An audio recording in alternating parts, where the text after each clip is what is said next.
Assalamualaikum warahmatullahi wabarakatuh. Saya dari kelompok 2 akan menjelaskan tentang pokok-pokok ajaran Islam. Pokok ajaran Islam itu berupa akidah.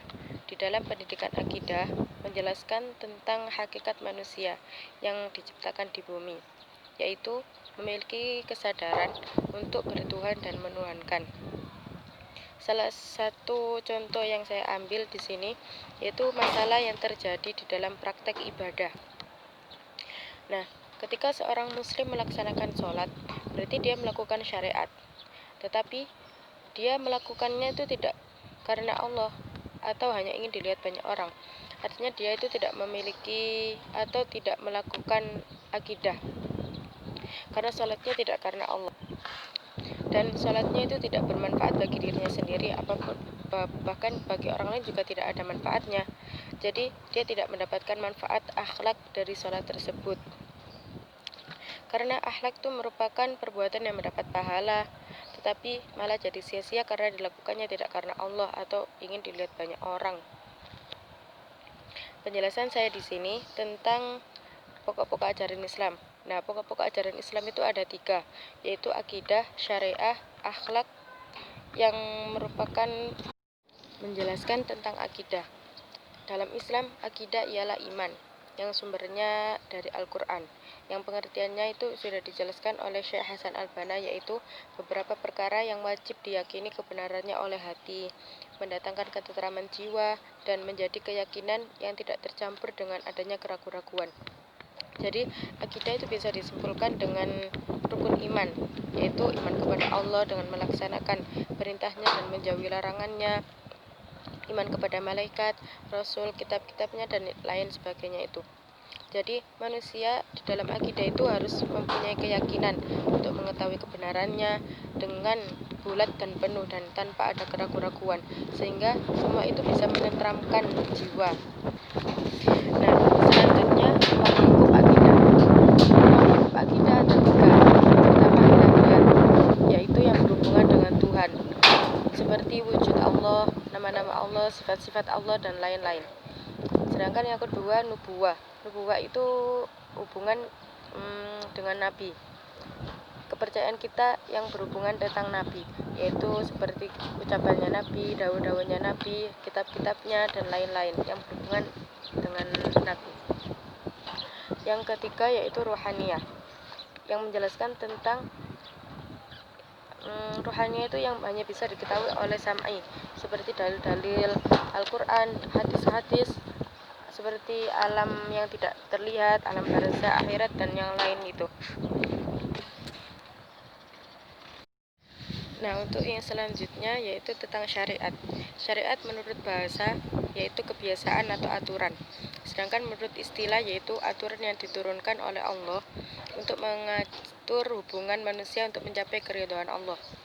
Nah, di sini syariat itu mengatur aspek dari kehidupan manusia sebagai individu, bermasyarakat, dan menjadi subjek alam lingkungan, agar kehidupan manusia tersebut itu menjadi teratur dan harmonis dari antara manusia satu dengan yang lain. Kemudian ruang lingkup syariah ada 5. Yang pertama ibadah, muamalah, munakahat, jinayah, dan siasat. Yang pertama ibadah. Ibadah dari ruang lingkup syariat itu aturan hubungan dengan Allah, seperti syahadat, melaksanakan sholat, dan lain-lain. Yang kedua muamalah. Muamalah itu mengatur hubungan antara manusia dalam hal tukar-menukar harta, seperti perdagangan, sewa-menyewa, pegadaian, dan sebagainya. Yang ketiga munakahat. Munakahat itu aturan hubungan antara keluarga, seperti meminang, nikahan, perceraian, atau hak asuh anak, dan sebagainya. Yang selanjutnya jinayat. Jinayat yaitu aturan tentang masalah pidana, seperti kisos, diyat, dan kifarat. Yang selanjutnya terakhir siasat. Siasat yaitu mengatur masalah kepolitikan, seperti kepemimpinan, dan seperti itu.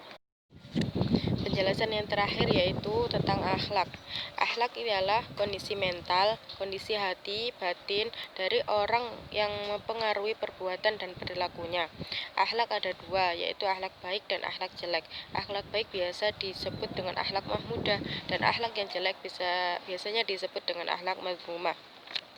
Nah, bahwasanya akhlak yang baik itu dasarnya itu pada akidah dan syariat yang utuh dalam diri seseorang tersebut. Jadi antara tiga pokok tersebut itu masih ada keterkaitannya. Ketika akidah dan syariatnya baik, maka akhlaknya juga ikut membaik. Sedangkan akidah dan syariatnya belum baik atau tidak baik, maka otomatis akhlaknya juga ikut tidak baik. Kemudian ruang lingkup akhlak. Sebenarnya ada banyak, tapi saya menjelaskannya secara singkat saja. Akhlak di sini ada akhlak kepada Allah, seperti mentauhidkan, bertakwa dan berdoa kepada Allah. Selanjutnya akhlak kepada diri sendiri, seperti kita selalu bersabar ketika mendapat ujian, selalu bersyukur ketika mendapat ketika mendapat nikmat, terus beramanah ketika dipercaya, dan masih banyak lagi. Selanjutnya akhlak kepada keluarga seperti berbakti kepada orang tua. Jadi keterkaitan antara tiga pokok ajaran tersebut yaitu sangat penting dan harus kuat. Tiga pokok tersebut harus saling keterkaitannya. Tiga pokok ini bagaikan suatu pohon. Yang pertama akidah. Nah, akidah itu merupakan akar untuk meyakinkan kita di dalam beragama, di dalam beribadah kita harus yakin. Dan yang kedua syariat. Syariat merupakan batang, yaitu untuk jalan kita menuju terbukanya wawasan Islam. Yang ketiga akhlak, yaitu merupakan daun untuk mengetahui makna dari kehidupan tersebut. Sekian dari saya. Wassalamualaikum warahmatullahi wabarakatuh.